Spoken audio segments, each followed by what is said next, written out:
Ovo mesto nije napušteno zato što je zastarelo.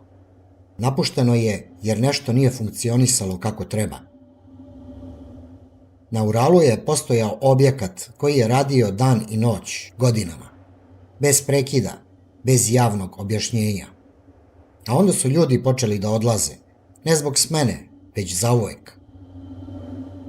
Izveštaji su nestali, dokumentacija je zatvorena, a ono što se tamo dešavalo nikada nije dobilo zvanično ime.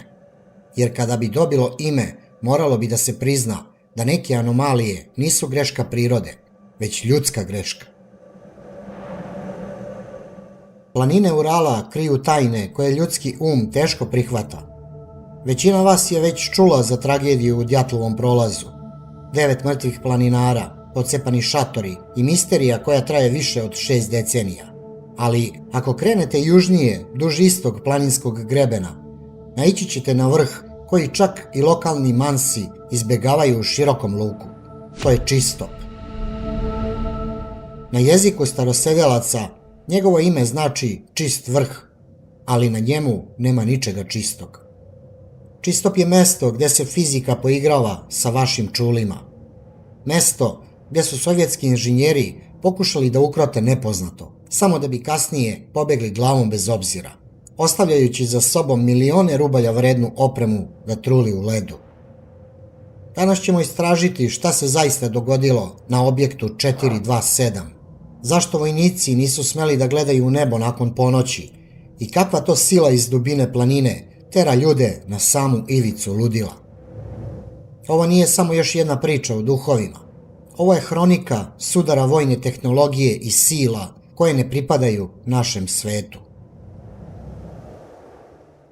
Da bismo razumeli užas koji se vezuje za Čistop, moramo se vratiti vekovima unazad. Narod Mansi, koji naseljava ove surove predele hiljadama godina, oduvek je smatrao Čistop lošim mestom. Za njih vrhovi Urala nisu samo kamen i sneg, već živa bića. Legende kažu da na Čistopu žive entiteti koji nemaju fizičko telo, već se manifestuju kao vatrene kugle ili stubovi svetlosti. Stari lovci su prenosili priče o ljudima koji bi u potrazi za plenom slučajno zalutali na sam vrh. Vraćali bi se, ako bi se uopšte vratili, potpuno sedi, sa pogledom koji je izgubio fokus, tvrdeći da su čuli glasove svojih predaka kako ih dozivaju iz tame. Mansi su verovali da planina jede dušu. Čak i najhrabriji među njima nikada nisu kampovali na samom vrhu. Postojalo je nepisano pravilo. Čistop se može posmatrati iz daljine, ali se njegova tišina ne sme narušiti. Međutim, 1950. i 60. godina Sovjetski savez nije verovao u legende. Za njih je Ural bio strateška tačka, prirodni zid koji deli Evropu i Aziju, idealan za postavljanje sistema za rano upozoravanje. Prve ekspedicije naučnika su tada počele da primećuju neobične anomalije. Instrumenti su pokazivali drastične skokove elektromagnetnog polja, bez ikakvog vidljivog uzroka. Činilo se da planina posjeduje sopstveni puls. Pravi horor počinje 1980. godina. U jeku hladnog rata Moskva naređuje hitnu izgradnju radarske stanice na samom vrhu Čistopa. Bio je to objekat 427. Inženjerski poduhvat je bio monumentalan. Na vrh planine, gdje vetrovi dostižu velike brzine, izvučene su ogromne metalne ploče i montirane bele radarske kupole. Te strukture, koje su podsjećale na džinovske golf loptice ili vanzemaljska jaja, trebale su da štite najmodernije radare tog vremena. Vojnici koji su poslati na Čistop smatrani su elitom. Bili su to mladići, čelične psihe, obučeni da izdrže izolaciju, ali izolacija na Čistopu nije bila obična. Ubrzo, nakon otvaranja baze, u vojnim izveštajima počinju da se pojavljuju neobične beleške. Komandiri su primetili nagli porast nesanice i paranoje među ljudstvom. Vojnici bi tokom straže prijavljivali da vide figure koje se kreću po snegu na temperaturama od -40 stepeni. Figure koje nisu nosile nikakvu opremu i koje bi nestale čim bi se ka njima uperio reflektor. Najjezivije svedočenje dolazi od jednog bivšeg veziste koji je tvrdio da su radari često prestajali da vide nebo, ali su počinjali da registruju kretanja ispod baze. Kao da se unutar same planine nalazilo nešto masivno što se pomera. U noćima, kada bi se pojavila polarna svetlost, vojnici su prijavljivali kolektivne halucinacije. Čitave smene bi u isto vreme čule neku vrstu metalnog pevanja koje je dopiralo sa litica. Strah je postao toliko opipljiv da su vojnici odbijali da izlaze iz bunkera sami, čak i preko dana. Postoji i naučno objašnjenje za ovaj kolektivni užas. Istraživači koji su kasnije posećivali napušteni čistop veruju da su pronašli ključ.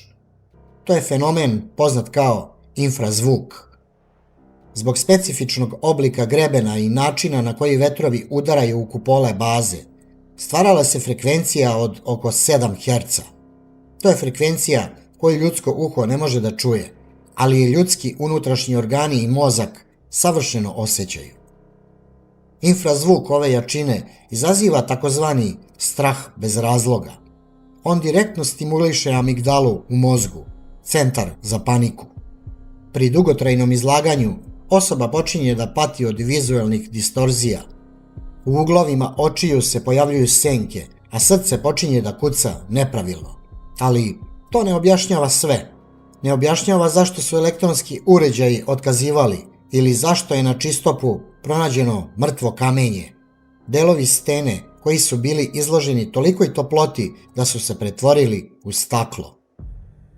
Neki nezavisni istraživači tvrde da infrazvuk nije bio proizvod vetra, već da je baza namerno izgrađena na mestu prirodne energetske anomalije, koju je sovjetska vojska želela da iskoristi kao oružje. Da li je objekat 427 bio radarska stanica ili eksperiment u psihološkom ratovanju koji je pošao po zlu? Kada su resursi počeli da nestaju, a vojnici postajali sve nestabilniji, baza je 90-ih naglo napuštena, ali planina nije ostala prazna. Kada danas posjetite čistop, prizor je apokaliptičan. Bele kupole su pocepane vetrom. Unutrašnjost baze je prepuna zarđale opreme i gas maski, ali atmosfera je ostala ista.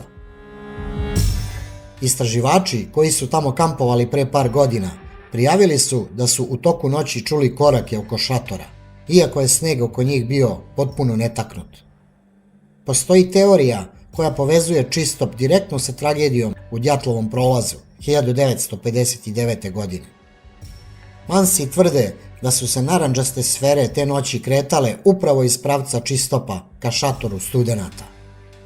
Da li je moguće da je čistop neka vrsta prirodnog akumulatora energije koja se povremeno prazni u vidu ovih sfera? Ako je tako, onda vojna baza nije bila tu da posmatra neprijatelje sa zapada, već da posmatra samu planinu. Danas čistop stoji kao opomena. On nam govori da postoje mesta na ovoj planeti koja jednostavno ne pripadaju nama.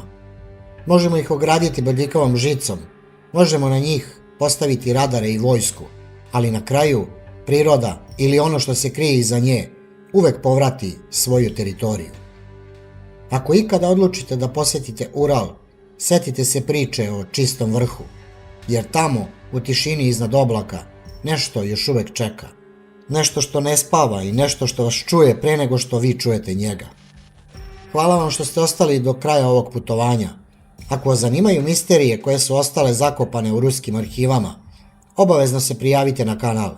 U sljedećoj epizodi idemo u Tobolsk, gdje ćemo istražiti legendu o crnim anđelima koji se pojavljuju pre svake velike katastrofe.